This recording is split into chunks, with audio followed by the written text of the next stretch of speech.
approach it? What do I look at if I want to assess it? I think of three things, and three things are always apparent and predominant in young people where there's been trauma. The first one is safety, and do they have a sense of safety? Can we provide them safety? Are they in a safe environment? So that might mean a risk need assessment to see if where they lie in terms of their environment, in terms of their own sense of safety. As the first thing we do with young people is ensure that they feel safe, that they absolutely feel safe before you can even approach any other form of action or intervention.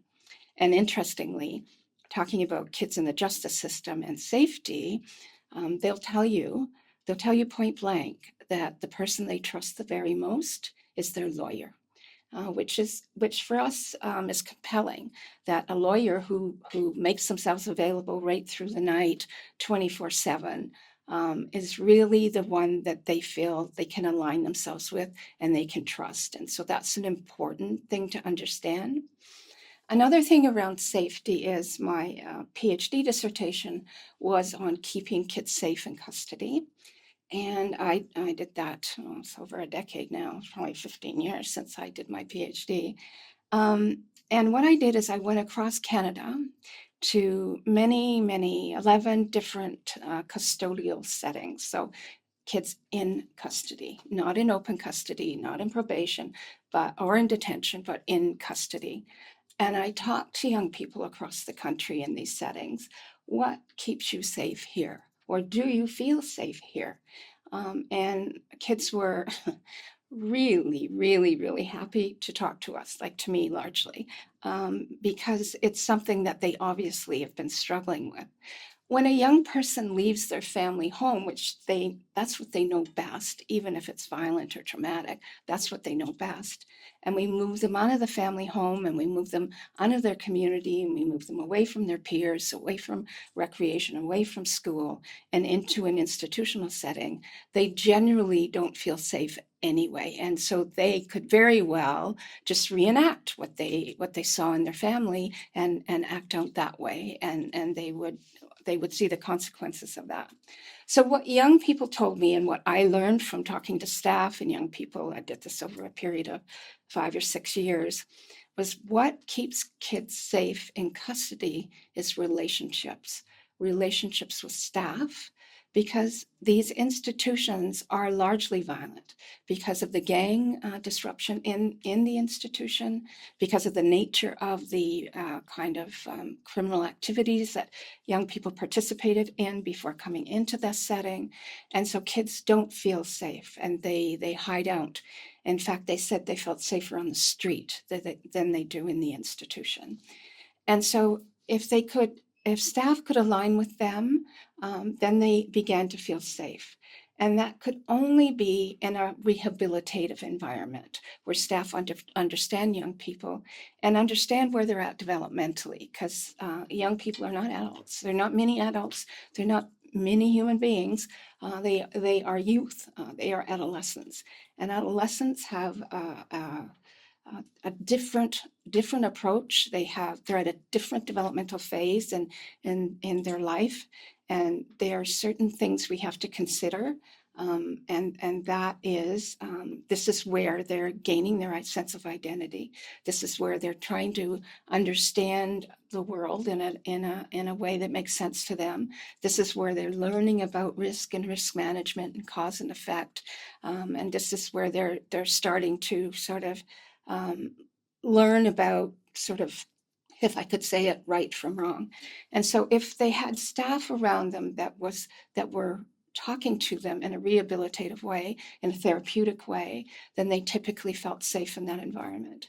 When staff weren't working with them, beside them, sort of supporting them, then they didn't feel safe. And in those very environments, they were correctional environments were more punitive, more like an adult setting than a youthful offender setting. And their approaches of staff were quite punitive and very much at a distance. And because they were at a distance from the young people, there was constant violence directed at the most vulnerable young people, which are, of course, the ones that we're worried about. So safety is a really critical piece when you think of young people in incarcerated. The second thing I look for or I think about when I'm with young people who are institutionalized is their connections and their connections to family, their connections to community, their connections to peers, there's connections to grandparents.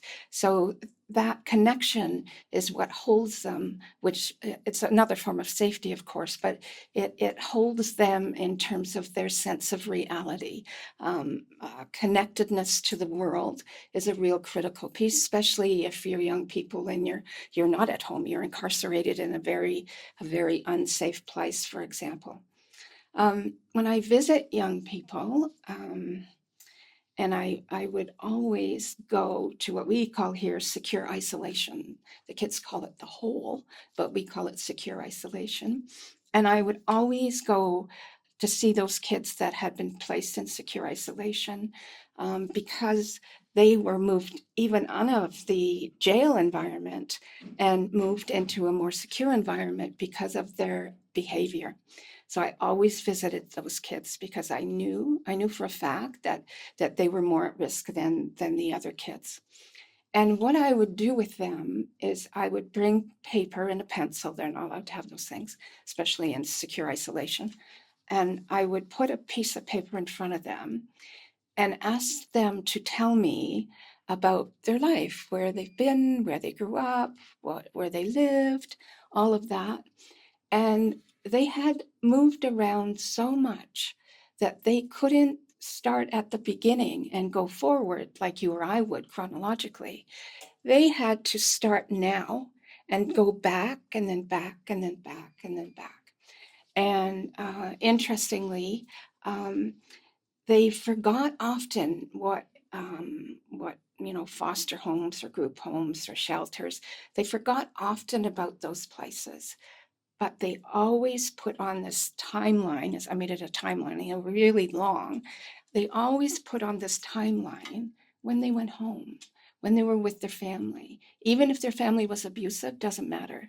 They feel a connection to their family because that's their family, that's their identity, that's who they are. And so we really reinforce those connections with young people, with their families in particular, even if we are working with the family and the young person, that's really important. And we obviously do a family assessment. That's a really critical piece. Does the family have the capacity, for example, to even look after a child who's having this level of disruptive behavior or oppositional, defiant kind of behavior, or having difficulty regulating their moods? Can the parents really, are they able to manage? Can they bring these young people, can they bring these young people home? So, or kids with addictions as well. The third thing I look for, so I've talked about safety, I've talked about connection and connectedness, and now I'm going to talk about self-mastery. Because these kids, as I was saying earlier, feel hopeless and helpless and have lost their sense of identity and lost their sense of reality, and they're like they're bobbing in the wind, if you want to say that, or bobbing in the ocean. They have no stability if they don't have a sense of self or an identity. Um, and so we do different things with those young people to give them a sense of self-mastery. And that's usually skill development, giving them life skills, for example, and having them feel successful at that, teaching about relationships and having them feel successful at that. Once they begin to feel successful, they begin to have a sense of themselves in a different kind of way, then we see growth and we see kids who are not feeling hopeless, not feeling helpless.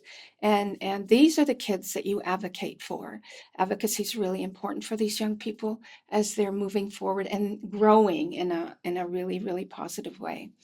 with that comes education, because it's really important for young people to be employed and to be working fully in society. They need an education. So we typically do an educational assessment to see where their limitations are, see how we build in programs to meet them where they're at.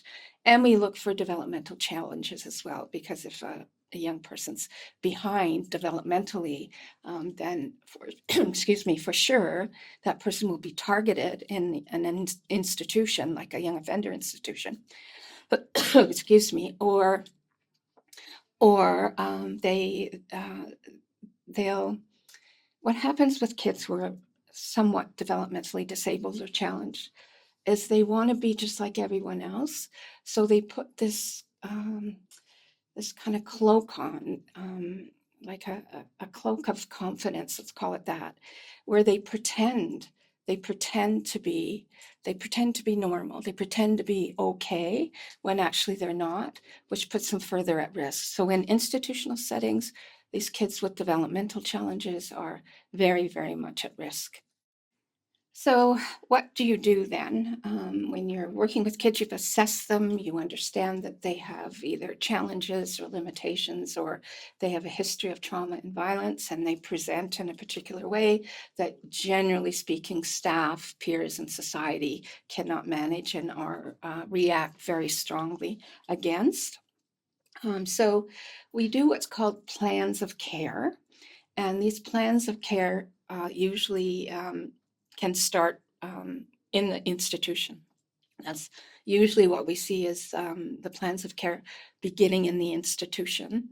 There's often, in fact, almost always, a probation officer who's attached to the young person, and their job is to collect information and do assess in some ways where the young person's at, what is their ecological environment looking like, and so the young person may come into the custodial setting with that kind of assessment by the probation officer or not. But my feeling is, and we're doing this more now, is the minute that young person walks through the door of a jail or of a detention center or of an institution, a custodial institution, that's when the discharge plan starts. So once the assessment has been done, sometimes, often actually, assessments will be done for young people as they're being intaked into an institution, and they draw on what the probation officer has to say as well, or they may draw on what the family has to say. And they're assigned a case manager within the system, in the institution, and it's their job to work with the probation officer, the family, the staff within the institution, any medical staff, any consulting psychiatrist, to work together with them to make a plan for this young person. But the important piece is that this young person is centered around that plan. The plan isn't made separate from him or her, it's made with them, so that there'll be more engagement and ownership of that plan because they're participating in the plan. And so, in the various forms of research that I've done, where I've looked at kids who are incarcerated and what happens when they leave and what is it that they actually need, what I've learned through those various studies is that they need that the people in their lives collaborate with them, and that's usually through a plan of care. There has to be a fairly solid form of collaboration.